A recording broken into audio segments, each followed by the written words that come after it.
ceremonies, Comrade Mapranga, the Vice President and the Minister of Health and Child Care, Honorable General Retired Dr. Chwenga, the National Chairman of ZANU-PF, and the Minister of Defense and Veterans Affairs, Honorable OCZ Mchinguri Kashiri, the Minister of Mines and Mining Development, Honorable Winston Chitando, other ministers and deputy ministers who may be here, the Chief Secretary to the President Cabinet, Dr. Misha Expander, is represented, Chairman of the Public Service Commission, Dr. Vincent Ungwe, the Chamber of Mines and other stakeholders who are present, captains of industry who are here, invited guests, ladies and gentlemen. Allow me to thank you for attending this forum to discuss operations within the mining sector. The centrality of the mining sector in the broader national development, modernization, and industrialization of our country entails that all stakeholders demonstrate a greater sense of responsibility in the mining activities, in their mining activities. My government thus saw it fit that we adopt a common vision for sustainable development through responsible mining practices as we march towards Vision 2030. The situation where the sector is characterized by malpractices such as environmental degradation, mineral linkages, and haphazard operations conducted outside the legal provisions of our country laws can never be condoned. You will recall that I brought up the issue of responsible mining and environmental protection by mining entities during my address at the Chamber of Mines annual meeting last year. As such, Cabinet has approved the Responsible Mining Initiative to increase oversight over all mining operations as a result of the malpractice evident in this sector.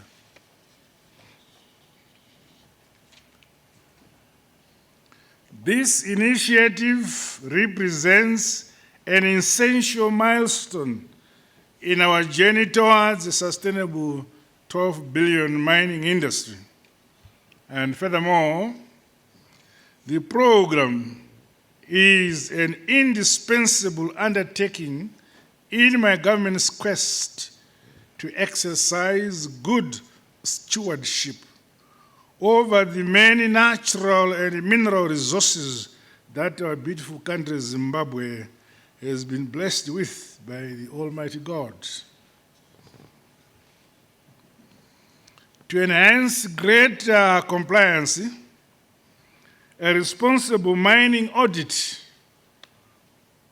will be conducted countrywide, covering the entire mining sector value chain, including both small-scale and large-scale mines. The audit will establish a framework that promotes responsible mining and responsible practices, while guaranteeing the well-being of the communities and environments where mining activities are taking place.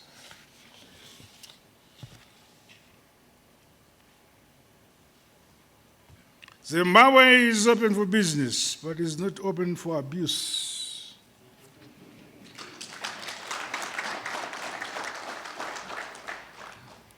The exercise will be conducted by various government ministries, departments, and agencies.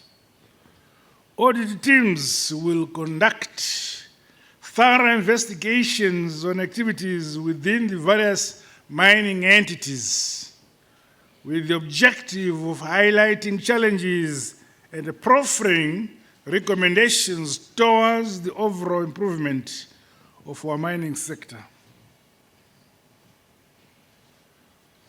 Attention will be accorded to adherence to aspects related to environmental management, immigration, tax, labor relations, and provisions of the Mines and Minerals Act, among others, in accordance with the spirit and the letter of our laws of the Republic.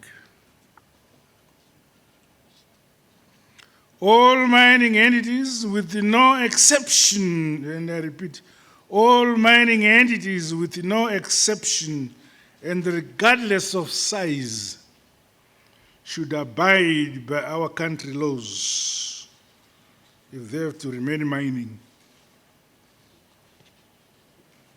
Distinguished invited guests, ladies and gentlemen, the onus is on us all, government and stakeholders alike, to address the shortcomings witnessed within the sector so far. Together, we must embrace methods that minimize harm and maximize benefits for investors and the generality of the people of the Republic of Zimbabwe. In line with this, assessments must include potential risks associated with each project before commencement, and also incorporate detailed plans for site reclamation upon closure of the mine. By prioritizing environmental matters, we are keen to protect our national ecosystem and preserve natural resources for both the present and future generations of our country. Additionally, this responsible mining initiative will put due emphasis on workers' rights, community engagement, as well as health and safety matters. Aspects on addressing the unique priority needs of local communities remain important. Employees who are indeed the anchor of production and productivity within mining activities should be awarded fair wages. They must also be facilitated to attend the requisite job training to keep abreast with the ever-changing technological developments affecting the sector. Meanwhile, mining entities are challenged to adopt innovations in technology and the establishment of green mining practices around mining areas. In the same vein, investments in research and development towards discovering new mineral processing methods that are environmentally friendly, which also minimize waste production and lower greenhouse gas emissions, are also critical. I believe, as good corporate citizens, mining companies, just like other entities across the economy, should complement the Second Republic's quest to realize development, modernization, industrialization that leaves no one and no place behind. countrymen, countrywomen, ladies and gentlemen, by embracing this responsible mining initiative, we are securing a better future, not only for ourselves, but also for generations to come. Additionally, responsible mining can lead to greater efficiency and cost savings over the long term, as companies are better able to manage risks and optimize their operations. Let us therefore continue working together towards a more sustainable and equitable world where our shared resources positively contribute to the prosperity and the well-being of all peoples and the good of the planet.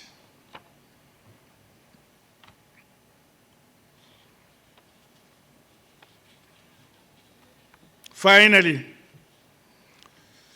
to the audit teams, you are directed to conduct the exercise diligently with uttermost professionalism. Corruption and connivance of any form and kind will not be tolerated.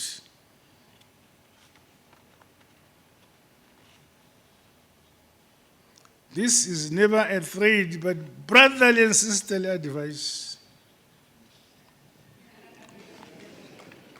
I call for unity of purpose and maximum cooperation from mining companies with regards availing essential information requested by the audit teams.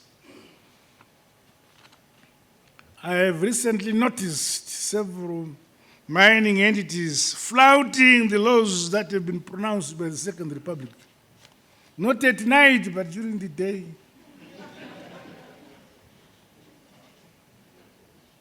Ultimately, this exercise must result in the adoption of an appropriate model for our mining sector, informed by global best practices and blended with Zimbabweans' unique socioeconomic realities of our times. With these remarks, ladies and gentlemen, I want to express my gratitude to all stakeholders for the growth milestones our country has so far witnessed in the mining sector to date.